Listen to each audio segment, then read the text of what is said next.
जय माता दी।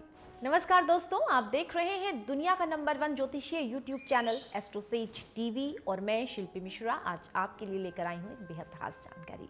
क्योंकि आज मैं आपको बताने वाली हूँ कि सूर्य का मकर राशि में जो गोचर होने वाला है, उस गोचर के दौरान आप सभी के यानी कि 12 राशि के सभी जातकों के जीवन पर उसका क्या प्रभाव पड़ने वाला है। सबसे पहले जान लेते हैं कि वैदिक ज्योतिष में सूर्य ग्रह क्या है।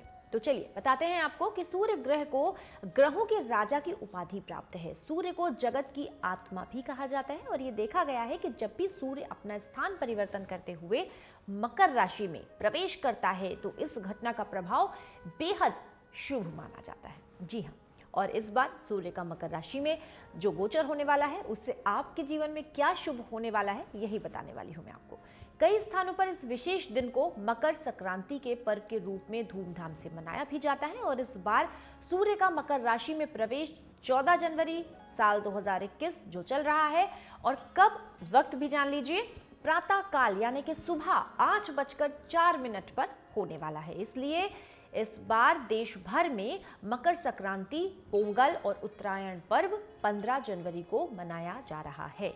तो वैदिक ज्योतिष में सूर्य आत्मा, पिता, पूर्वज, सम्मान और उच्च सरकारी सेवा का प्रतिनिधित्व ये करता है और इसके परिणाम स्वरूप जिस भी जातक की कुंडली में सूर्य की स्थिति शुभ होती है उस व्यक्ति को जीवन में मान, सम्मान और सरकारी सेवा में उच्च पद की प्राप्ति जरूर होती है। परंतु कुंडली में जिसके विपरीत सूर्य की कमजोर स्थिति होती है, व्यक्ति को नेत्र संबंधित परेशानी हो सकती है, पिता से कष्ट मिल सकता है, कुंडली में पितृदोष होता है जिसे उसको जीवन भर झेलना पड़ता है। तो ये बहुत सारी चीजें हैं जो शुभ भी हैं और अशुभ संकेत भी देती है। तो आपके लिए ये वक्त कैसा रहने वाला है, गोचर काल के दौरान आपके जीवन में क्या शुभ होने वाला है, क्या अशुभ होने वाला है और साथ ही साथ आपके जीवन में अगर कुछ अशुभ होने वाला है तो क्या उपाय है, ये सब कुछ मैं आपको बताने वाली हूँ।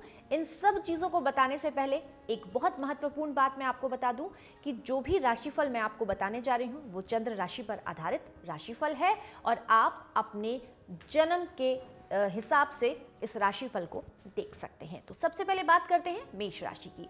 सूर्य आपके पंचम भाव का स्वामी है और इस गोचर के दौरान वो आपके दशम भाव में होगा। सूर्य का ये गोचर आपके लिए बहुत अच्छा रहेगा क्योंकि इस दौरान सूर्य अपनी सही दिशा में होंगे जिससे आपको उत्तम फलों की प्राप्ति भी होगी। कार्य क्षेत्र पर भी ये गोचर आपको भरपूर वृद्धि और सफलता प्रदान करेगा। इस समय सूर्य की अन्य 3 ग्रहों के साथ युति होगी जिसके चलते आपके सीखने की जो क्षमता है वो बहुत ज्यादा बढ़ जाएगी। इसकी मदद से आप अपने हर काम को पूरा करने में सक्षम होंगे और समय अवधि के साथ साथ कार्यस्थल पर आगे बढ़ते चले जाएंगे। कई बेहतर अवसर भी आपके सामने खड़े नजर आएंगे। वो नौकरी पेशा जातक जो अपनी नौकरी बदलने का सोच रहे थे उनके लिए ये वक्त बिल्कुल सही है। आपको सरकार से कोई पुरस्कार, इनाम या लाभ की प्राप्ति भी हो सकती है।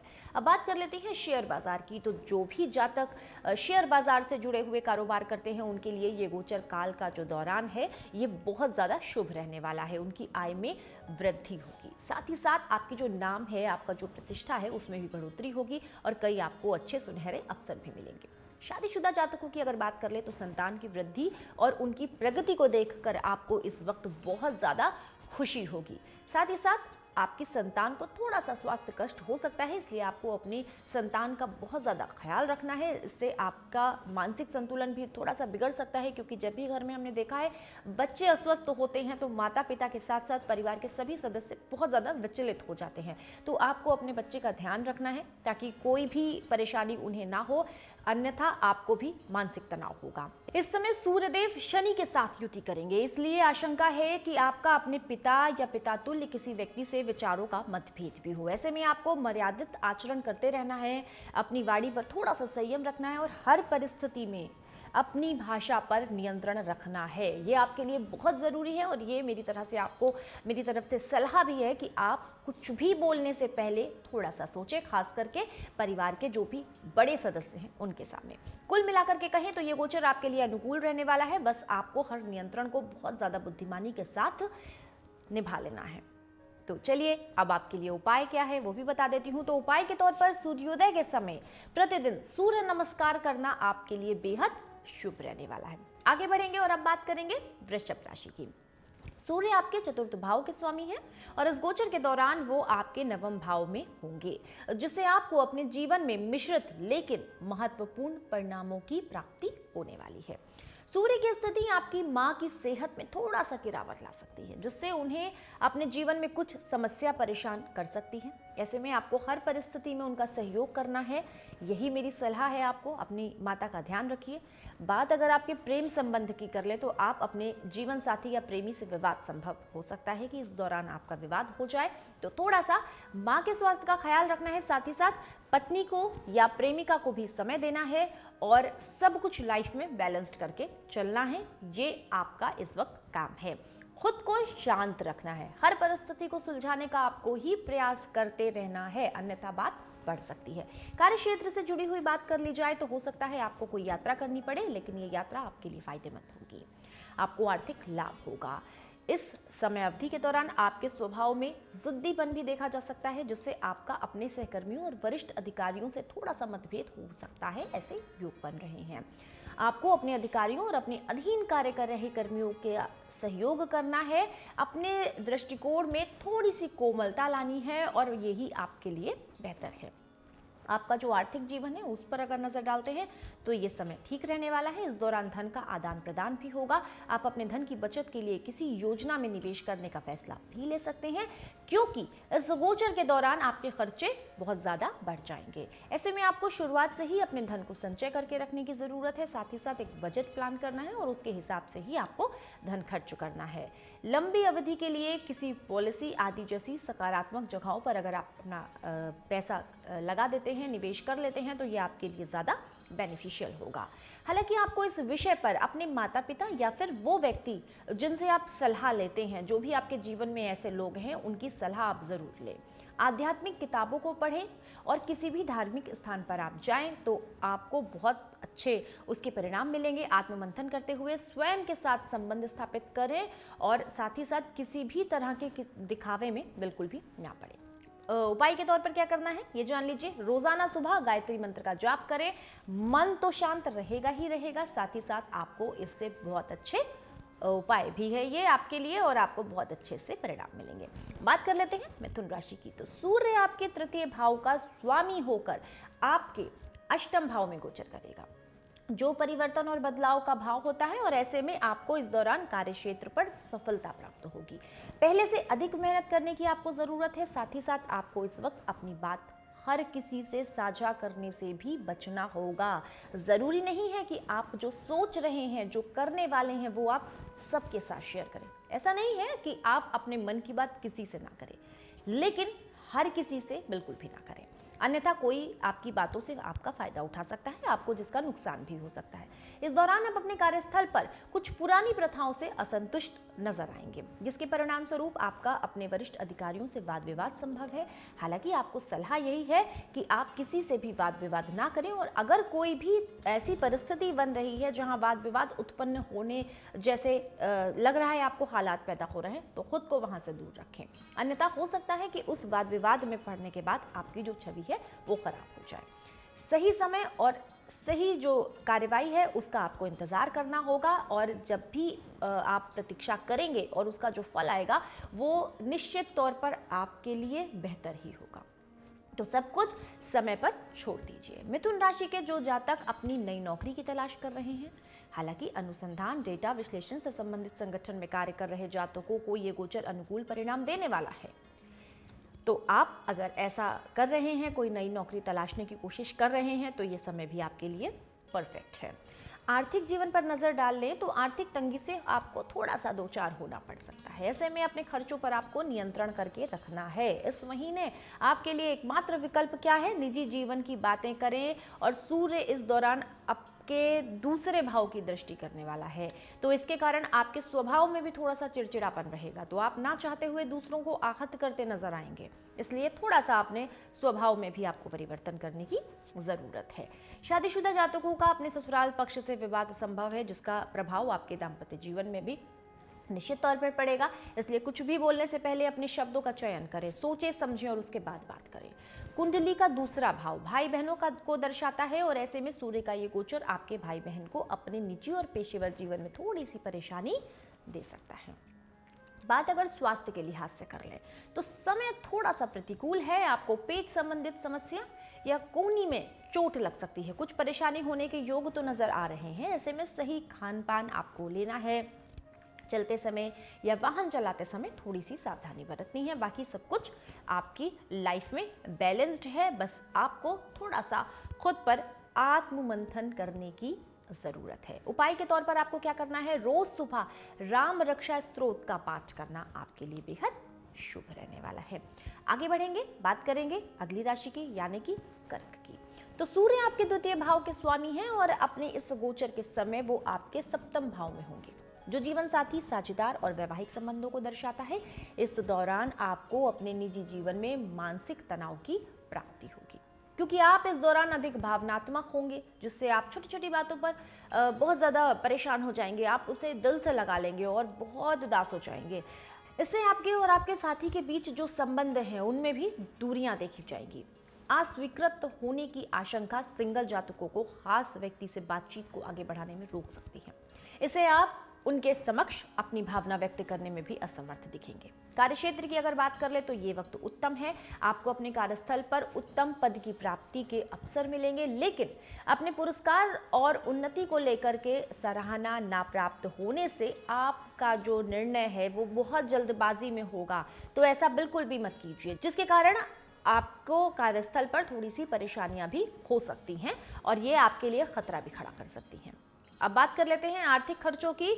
तो आपको अपने व्यवसाय से जुड़ी किसी यात्रा पर भी जाना पड़ सकता है। पारिवारिक जीवन की बात करें तो किसी भी सदस्य के साथ कानूनी विवाद में फंसकर आपको धन खर्च करना पड़ सकता है और स्वास्थ्य के लिहाज से आपको नेत्र संबंधित परेशानी होगी। इसके साथ ही साथ सूर्य का एक सूखा ग्रह होता है, ऐसे में आपको पेट में संक्रमण और त्वचा के सूखने की शिकायत संभव है कि हो। इसलिए जितना ज्यादा संभव हो इस गोचर काल के दौरान आपको क्या करना है, तरल पदार्थों का सेवन करना है। पानी, दूध, लस्सी, ऐसी तरल चीजों को, जूस आपको नियंत्रित लेते रहना है। सूप, ये सब चीजें अगर आप ले रहे हैं तो आपको सूखा जो शिकायत है, आपको सूखे की शिकायत है जिसकी वजह से आपकी स्किन को कुछ प्रॉब्लम हो सकती है, उससे आपको निजात मिलेगी। आगे बढ़ेंगे और बात छात्रों की करेंगे। तो इस गोचर काल के दौरान सूर्य की अन्य कई ग्रहों के साथ युति होगी, जिसके चलते छात्रों को खुद ही अपनी पढ़ाई के प्रति केंद्रित रहना होगा। हो सकता है कि उनका जो कंसंट्रेशन है वो थोड़ा सा बिगड़ जाए, इसलिए उनको खुद से ही खुद को संभाल के रखना है। उपाय के तौर पर रोजाना सुबह सूर्य मंत्र की उपासना आपको करनी है। निश्चित तौर पर आपको फल अच्छे मिलेंगे। तो आगे बढ़ेंगे और बात करेंगे सिंह राशि की। सूर्य आपकी ही राशि के स्वामी हैं और गोचर काल के दौरान आपके षष्ठम भाव में होंगे, जो चुनौतियों और प्रगतियों का भाव होता है। सूर्य के इस गोचर की ये अवधि छात्रों के लिए बेहतरीन सिद्ध होगी। खास तौर से सरकारी या प्रतियोगी परीक्षा की तैयारी कर रहे छात्रों की बात करें तो उन्हें मेहनत से ज्यादा उत्तम फलों की प्राप्ति होने वाली है। वो जातक जो नौकरी बदलने के लिए इच्छुक हैं उनके लिए भी ये समय बहुत बेहतरीन है। वहीं वर्तमान नौकरी में मेहनत कर रहे लोगों को अपनी मेहनत के चलते सराहना भी मिलेगी और पदोन्नति यानी कि प्रमोशन मिलने के भी योग है। आप अपने लक्ष्य के प्रति अधिक मेहनत और अधिक लगन के साथ काम करेंगे तो आपको निश्चित तौर पर सफलता मिलेगी। आप सभी कार्य को बहुत सही तरीके से और समय पर कर लेंगे, जिसकी वजह से आप सफल होंगे। इसके परिणाम स्वरूप आपका बेहतरीन प्रदर्शन आपके वरिष्ठ अधिकारियों को भी आपके प्रति आकर्षित करेगा। अगर बात व्यापार की करें तो व्यापार में भी जो जुड़े हुए व्यापार से जातक है उनका भाग्य भी उनका साथ देगा, आर्थिक लाभ उन्हें मिलेगा। इस अवधि के दौरान आप खुद को बिल्कुल फिट और स्वस्थ महसूस करेंगे और इस दौरान आपका जो आहार है वो बहुत अच्छा होगा, खान पान भी आपका बहुत अच्छा होगा। व्यायाम से संबंधित बहुत सारी योजनाएं आप बनाते नजर आएंगे और पुराना बकाया हुआ जो कर्ज है वो भी इस वक्त आप चुका देंगे। तो कोई भी मामला हो, कोर्ट कचहरी से जुड़ा हुआ हो या फिर लेन देन से जुड़ा हुआ हो, आपको सब चीज़ों में सफलता मिलने के योग है। उसका परिणाम आपके पक्ष में ही आने की संभावनाएं हैं इस गोचर काल के दौरान। उपाय के तौर पर क्या करना है, रोजाना सुबह के समय पूर्व की ओर मुंह करना है और आपको आदित्य हृदय स्रोत का पाठ करना है। ये आपके लिए बेहद शुभ परिणाम लेकर के आएगा। अब आगे बढ़ेंगे और बात करेंगे कन्या राशि की। तो सूर्य का गोचर आपके पंचम भाव में होगा। इस दौरान कन्या राशि के जातकों को अशुभ फलों की प्राप्ति होगी। सूर्य आपके द्वादश भाव के स्वामी हैं और इस गोचर के दौरान वो खुद से छठे भाव में विराजमान होंगे। ऐसे में आपको इस वक्त किसी भी तरह की यात्रा करने से बचना है, अन्यथा आपको तनाव और थकान के साथ साथ आर्थिक नुकसान भी हो सकता है। गोचर काल के दौरान सूर्य आपके 10वें घर से 8वें घर में विराजमान होंगे। ऐसे में कार्यक्षेत्र पर आपको अपनी नौकरी की सुरक्षा और भविष्य की परेशानियों के चलते तनाव और बेचैनी महसूस हो सकती है। किसी भी तरह के नकारात्मक विचारों को खुद पर आपको हावी नहीं होने देना है। अपनी पूरी ऊर्जा को सही रणनीति में लगाना है। हालांकि विदेशी संगठन और मल्टीनेशनल कंपनी में जो कार्यरत जातक हैं, उनके लिए ये वक्त बिल्कुल परफेक्ट है। पारिवारिक जीवन की बात कर ले तो दाम्पत्य जातकों को अपनी संतान की खराब सेहत के चलते थोड़ा सा मानसिक तनाव हो सकता है। हालांकि इस वक्त जीवन साथी को अचानक से किसी लाभ या पुरस्कार की प्राप्ति होगी, जिसकी वजह से थोड़ा सा मन खुश होगा। प्रेमियों की बात कर ले तो अपनी भाषा पर आपको अधिक ध्यान देने की जरूरत है, अन्यथा आपके संबंधों में किसी भी प्रकार का विवाद उत्पन्न होने की संभावनाएं हैं। ऐसे में उनके साथ किसी भी तरह की भावनाओं को साझा करने में संकोच न करते हुए अपने संवाद में पारदर्शिता रखें और इसके साथ ही साथ दोनों के संबंध को बेहतर बनाने के लिए आप एक दूसरे के लिए हर संभव मदद करने के लिए खड़े नजर आए। स्वास्थ्य के लिहाज से अगर देख लें तो पेट से संबंधित कोई परेशानी हो सकती है, जैसे कि गैस, एसिडिटी आदि का सामना आपको करना पड़ सकता है। इसके लिए आसानी से पचने वाला भोजन अगर आप करते हैं तो आपके लिए ज़्यादा बेहतर होगा और अपनी दिनचर्या में अगर आप व्यायाम, योग को बढ़ावा दे रहे हैं तो ये आपके लिए सबसे ज़्यादा सही होने वाला है। उपाय के तौर पर आपको क्या करना है, तांबे के बर्तन में पानी पीना है। तांबे के बर्तन में अगर आप पानी पीते हैं तो आपके लिए बेहद शुभ होगा। आगे बढ़ेंगे और बात कर लेंगे तुला राशि की। तो तुला राशि, सूर्य आपके एकादश भाव के स्वामी होकर के इस गोचर के दौरान आपके चतुर्थ भाव में विराजमान होंगे, जो खुशी, घर, माँ, आराम और विलासिता को दर्शाता है। ऐसे में इस गोचर काल की अवधि में आपको मिश्रित परिणामों की प्राप्ति होगी। इस समय सूर्य बेहद पीड़ित अवस्था में होंगे, जिसके चलते आपकी माँ को स्वास्थ्य हानि भी हो सकती है। आपका भी अपने परिवार के दूसरे सदस्यों के साथ अहम का टकराव हो सकता है, क्योंकि इस दौरान उनके ऊपर जबरदस्ती अपनी बातों को आप थोपने की थोड़ी सी कोशिश करेंगे। ऐसे में विवाद तो निश्चित तौर पर होगा ही होगा। अपनी ऊर्जा को आप खराब बिल्कुल भी ना करें, अपने संबंधों को बेहतर बनाने की कोशिश करें, यही आपके लिए ठीक रहेगा। इसके लिए आप उनके साथ कहीं बाहर घूमने जाएं, उनके साथ पिकनिक पर जाएं, अच्छा टाइम स्पेंड करें, तो इससे क्या होगा, आपके बीच की जो बॉन्डिंग है वो अच्छी रहने वाली है। आपके रिश्तों में निखार दिखाई देगा। आर्थिक रूप से समय सामान्य से बेहतर रहेगा, क्योंकि इस दौरान सूर्य आपके आराम के भाव में मौजूद होंगे। ऐसे में हो सकता है कि आप ऐसे में घर पर ही काम करने में दिलचस्पी ले, साथ ही साथ आपके घर मेहमानों का आना जाना भी लगा रहेगा, ऐसा संभव है।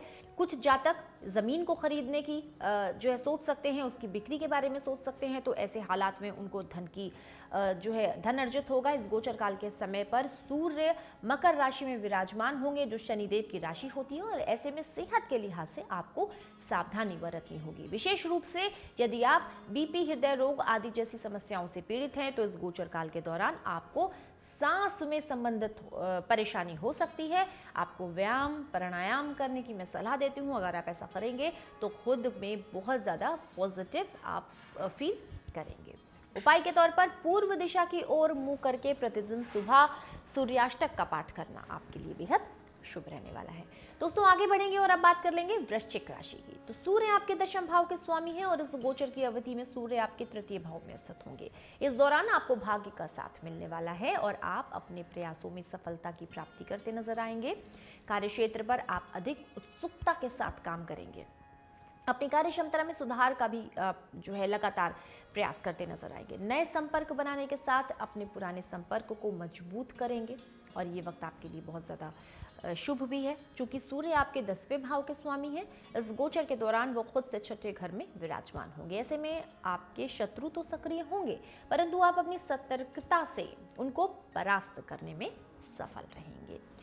लंबी दूरी की यात्रा की बजाय आपके लिए छोटी दूरी की यात्रा ज़्यादा लाभदायक होगी। गोचर काल के दौरान आपको अपने करीबियों, सगे संबंधियों, रिश्तेदारों, भाई बहनों और सहकर्मियों का भरपूर सहयोग मिलेगा। हालांकि कभी कभी आप आलसी हो जाएंगे, थोड़ा सा आप आलस भी दिखाएंगे, दूसरों से बड़े बड़े वादे तो कर लेंगे लेकिन उन्हें पूरा नहीं कर पाएंगे। तो ऐसे में मैं आपको यही सलाह दूंगी कि आप बिल्कुल भी ऐसे वादे मत कीजिए, किसी भी वादे में पड़कर आप परेशान हो सकते हैं। खुद को विनम्र बनाते हुए सावधानी पूर्वक विश्लेषणात्मक तरीके से ही कोई जिम्मेदारी लेने की कोशिश करिए, अन्यथा आपकी छवि को भी इससे नुकसान हो सकता है। प्रेम संबंध की बात करें तो आपके अपने जीवन साथी या प्रेमी के साथ संबंध जो है वो बेहतर रहने वाले हैं, क्योंकि सूर्य इस समय आपके तीसरे भाव में विराजमान है और ऐसे में आपको अपने साथी को खुश करने या उन्हें आकर्षित करने के लिए ज्यादा मेहनत करने की जरूरत नहीं है। आप प्रयास थोड़ा सा करेंगे, वो खुश ज्यादा हो जाएंगे।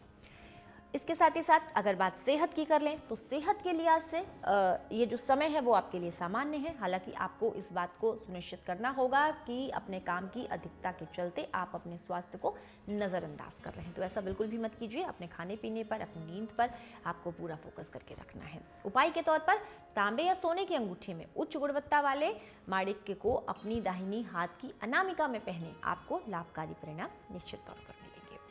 आगे बढ़ेंगे और अब बात करेंगे धनु राशि की। तो सूर्य आपके नवम भाव के स्वामी हैं और इस गोचर के दौरान आपके द्वितीय भाव में विराजमान होंगे, जो परिवार, धन और संसाधनों का भाव होता है। ऐसे में इस गोचर की अवधि में आपको शुभ परिणामों की प्राप्ति होगी, क्योंकि आपकी राशि में धन योग का निर्माण हो रहा है, जिससे आपको अपने आर्थिक जीवन में अच्छा मुनाफा मिलने के भी योग हैं। हालांकि इस दौरान सूर्य कर्म फलदाता शनि के साथ युति भी करेंगे, इससे आपके खर्चों में भी वृद्धि होगी, जिसके परिणाम स्वरूप आपको कुछ आर्थिक तंगियों से गुजरना पड़ सकता है। ऐसे में इस दौरान छोटी अवधि की योजनाओं में आपको निवेश करना ज्यादा फायदेमंद होगा। आपके लिए लाभदायक यही है कि आप छोटी योजनाओं में निवेश करें। आपकी आय में सकारात्मकता और वृद्धि होगी, जिससे काफी हद तक आप खुद को आर्थिक तंगी से दूर रख सकेंगे। इस गोचर काल के दौरान सूर्य देव शुभ प्रबल अवस्था में होंगे और जो नौकरी पेशा जातकों के लिए विशेष अच्छी रहने वाली है। आप अपने लक्ष्य की प्राप्ति के लिए निरंतर प्रयास करते रहेंगे, इससे आपको अपने करियर में लाभ की प्राप्ति होगी। हालांकि आपका अपने वरिष्ठ अधिकारियों से विवाद हो सकता है, ऐसे में खुद को शांत रखें और किसी भी तरह के वाद विवाद में खुद को पड़ने ना दें। व्यापारी जातक की अगर बात कर ले तो लाभ और पुरस्कार की प्राप्ति के योग हैं उनके लिए। सूर्य का दूसरे भाव में होना आपकी वाणी को प्रभावित करेगा। आप अपने निजी जीवन में खुद को सर्वोपरि रखते हुए दूसरों पर हावी होने की कोशिश करेंगे। रिजल्ट क्या होगा? आपको एक नकारात्मक सी जो है उधर से एनर्जी मिलेगी। परिवार के सदस्य पर भी इसका प्रभाव पड़ता नजर आएगा। इस कारण घर के सदस्यों के साथ भी आपका विवाद बढ़ जाएगा, इसलिए घर पर शांति बनाए रखें। दूसरों से बात करते वक्त अपने शब्दों का चयन सोच समझ कर करें। अब बात छात्रों की करते हैं, तो अपनी शिक्षा के प्रति पहले से आपको थोड़ा सा ज़्यादा केंद्रित होने की ज़रूरत है। और अगर स्वास्थ्य की बात कर लें तो सर दर्द, नेत्र, पेट संबंधित परेशानियां आपको परेशान कर सकती हैं। ऐसे में अपनी सेहत का ध्यान रखिए और शुरुआत से ही सावधानी बरतिए। उपाय के तौर पर भगवान राम का संबंध सूर्य ग्रह से होता है, इसलिए सूर्य के शुभ फलों की प्राप्ति के लिए रोज सुबह ओम राम रमाय नमः का जाप आपके लिए बेहद शुभ रहने वाला है। तो दोस्तों हम आगे बढ़ेंगे और अब बात कर लेंगे मकर राशि की। तो सूर्य आपके अष्टम भाव के स्वामी होकर इस गोचर के दौरान आपकी ही राशि में प्रवेश करने वाले हैं, इसलिए इस गोचर का विशेष रूप से आप पर प्रभाव पड़ेगा। इस समय आपको प्रतिकूल फलों की प्राप्ति होगी। मकर राशि के जातकों का स्वास्थ्य जो है उन्हें कुछ परेशान लेकिन कर सकता है, इसलिए इस अवधि में आपको सबसे ज्यादा क्या करना है, अपनी सेहत पर ध्यान रखना है। आपकी सबसे बड़ी जिम्मेदारी इस गोचर काल के दौरान यही है। कार्यक्षेत्र की बात करें तो आपको कई चुनौतियों का सामना वहां करना पड़ सकता है, ऐसे में आपको धैर्य से काम लेना है। और कार्यस्थल पर आपके विकास की रफ्तार में कमी आ रही है तो आपको विचलित होने की जरूरत नहीं है। इसके परिणाम स्वरूप कुछ जातक अपनी नौकरी बदलने का भी जो है फैसला लेते नजर आएंगे। हालांकि ये समय व्यवसायिक जातकों के लिए थोड़ा सा शुभ है, उन्हें अचानक से कोई धन लाभ या अच्छा मुनाफा होने की संभावनाएं हैं। कार्यस्थल पर आ रहे विपरीत परिवर्तन और बदलाव आपके स्वभाव में आक्रामकता ला सकते हैं। आपके निजी जीवन पर भी इसका प्रभाव पड़ सकता है, जिसके कारण आपके परिवार पर, जीवन साथी के साथ आपके रिश्तों में तनाव की स्थिति हो सकती है। इसलिए इस दौरान अपने निजी और पेशेवर जीवन को यानी कि प्रोफेशनल और पर्सनल लाइफ में दूरियां बना करके रखें। दोनों में सही तरीके से तालमेल यानी कि बैलेंस बनाएं। आपके लिए ये सबसे ज्यादा जरूरी टास्क है। हालांकि ये समय छात्रों के लिए उनके प्रदर्शन में वृद्धि लेकर आने वाला है। विशेष रूप से जो छात्र किसी नए कोर्स, विषय या अध्ययन की शुरुआत करना चाहते हैं उनके लिए ये जो टाइम है वो सबसे ज्यादा अच्छा है। उपाय के तौर पर रविवार को जरूरतमंदों को मुफ्त दवाइयां अगर आप दान करते हैं तो आपके लिए ये बेहद शुभ रहने वाला है।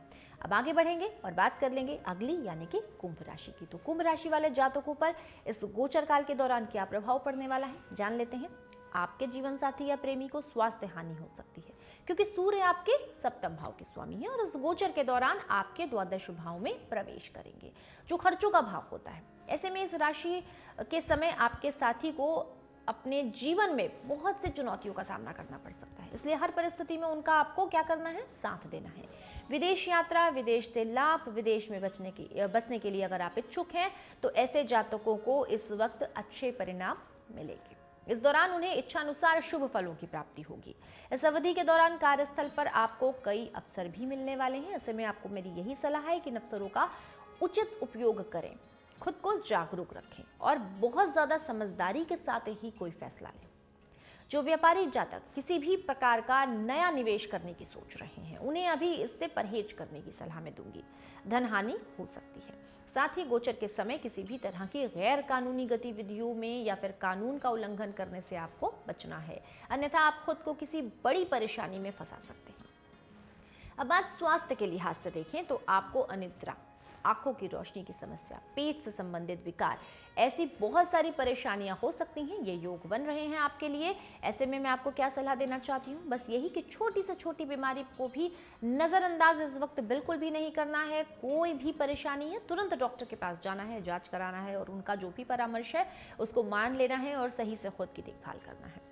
छात्रों की बात करें तो शिक्षा के लिहाज से खुद को भ्रमित महसूस वो इस वक्त कर सकते हैं। उनका प्रदर्शन भी थोड़ा सा प्रभावित हो सकता है। पिता या फिर पिता तुल्य किसी व्यक्ति से अपनी समस्या अगर आप साझा करते हैं तो उनसे निश्चित तौर पर आपको जो भी मदद, जो भी सलाह मिलेगी वो आपके लिए बहुत ज़्यादा फायदेमंद होगी। उपाय के तौर पर रविवार के दिन गुड़ का दान करना आपके लिए बेहद शुभ है। अब बात करेंगे अंतिम राशि यानी कि मीन राशि की। तो सूर्य आपके षष्ठम भाव के स्वामी होकर गोचर के दौरान आपके एकादश भाव में प्रवेश करेंगे, जो सफलता और मुनाफे का भाव होता है। ऐसे में गोचर की इस अवधि में मीन राशि के जातकों को शुभ फलों की प्राप्ति होगी। कार्यस्थल पर आप अपने पूर्व के सभी अधूरे पड़े कार्यों को पूरा कर सकेंगे। साथ ही आपको कार्यक्षेत्र पर लक्ष्य की प्राप्ति के चलते सराहना और पदोन्नति मिलने के योग बनेंगे। आपके वरिष्ठ अधिकारी आपकी मेहनत से प्रसन्न होंगे और वो आपकी जमकर सराहना करते नजर आएंगे। इस दौरान आपकी राशि में कई अन्य ग्रहों की मौजूदगी आपकी कार्यक्षमता में बढ़ोतरी करेगी, जिससे आप एक समय में कई कार्य करते दिखाई देंगे। इसके परिणाम स्वरूप आपकी आय में वृद्धि होगी। ऐसे भी योग बन रहे हैं। व्यापारियों को भी इस गोचर के दौरान विस्तार के लिए बहुत अच्छे अवसर मिलने की संभावनाएं है। खास तौर पर साझेदारी में अगर आप बिजनेस कर रहे हैं तो ये वक्त आपके लिए बहुत ज्यादा उत्तम है। आपको कार्य क्षेत्र से संबंधित यात्रा का अवसर भी मिलने वाला है और ये यात्रा जो है वो आपके लिए बहुत ज्यादा अनुकूल भी रहने वाली है। आपका जो व्यवसाय है उसमें विकास की ओर अग्रसर रहेगा। वो अनावरण और खोज करने में आपको मदद मिलेगी। साथ ही साथ शत्रुओं और विरोधियों पर भी हावी होते हुए आप उनको मुंह तोड़ जवाब इस वक्त दे सकते हैं। ऐसे योग हैं, तो आप खुद को इतना समर्थ इस वक्त महसूस करेंगे। सूर्य के साथ अधिकतर ग्रहों की आपकी राशि में उपस्थिति आपके निजी जीवन को सबसे ज्यादा प्रभावित कर रही है, क्योंकि आपकी इच्छाओं को बल मिलेगा, जिसके परिणाम स्वरूप आपके जीवन में प्रेम और रोमांस के जो है बहुत ज्यादा बढ़ोतरी होने वाली है। आप ऊर्जा और उत्साह से भरे रहेंगे। आप अपने जीवन साथी के साथ उनके पसंदीदा स्थान या किसी यात्रा पर हो सकता है जाएं, ऐसा प्लान करें। इससे आप दोनों के बीच के जो रिश्ते हैं वो बहुत ज़्यादा बेहतर हो जाएंगे। आपके बीच की बॉन्डिंग बहुत अच्छी हो जाएगी और प्रेम जीवन भी इस वक्त बेहद आसानी से आपका स्मूथली आगे बढ़ेगा। छात्रों की बात करें तो इस गोचर काल के दौरान वरिष्ठ शिक्षकों और बड़ों का समर्थन आपको मिलता नजर आ रहा है। शिक्षा में अपना प्रदर्शन आपको बेहतर करने के लिए उनका ये योगदान बहुत ज़्यादा मददगार साबित होगा। तो उपाय के तौर पर क्या करना है, सूर्योदय के समय प्रतिदिन सूर्याष्टकम का पाठ आपको करना है। तो दोस्तों, मैंने आपको बताया कि 14 जनवरी को होने वाले गोचर का आप सभी के जीवन पर कैसा प्रभाव पड़ने वाला है। साथ ही साथ अगला गोचर जो 25 जनवरी को पड़ने वाला है उसकी जानकारी भी मैं बहुत जल्द आपको देने वाली हूँ। इसके लिए आपको क्या करना है, सबसे पहले मेरे इस वीडियो को लाइक कर दीजिए, शेयर कर दीजिए, चैनल को सब्सक्राइब करने के साथ साथ एक बेल आइकन है जिसे आपको प्रेस करना है। बस उस बेल आइकन को प्रेस करते ही आपको तमाम नोटिफिकेशंस आपके मोबाइल पर मिलते रहेंगे और आपको हर दिन की जानकारी भी प्राप्त होती रहेगी। खुश रहिए, हंसते रहिए, मुस्कुराते रहिए और हमेशा स्वस्थ रहिए। और आप सबके लिए मैं प्रभु से यही कामना करूंगी कि आप लोग हमेशा स्वस्थ रहें। जय माता। एस्ट्रोसेज वार्ता astrosage.com के प्रमाणित और प्रीमियम एस्ट्रोलॉजर से करें कभी भी सीधे फोन पर बात। प्यार, पैसा, परिवार या कुछ और, हर सवाल का सीधा और सटीक जवाब। एस्ट्रोसेज वार्ता के जरिए ज्योतिषियों को फोन लगाएं और किस्मत का साथ पाएं।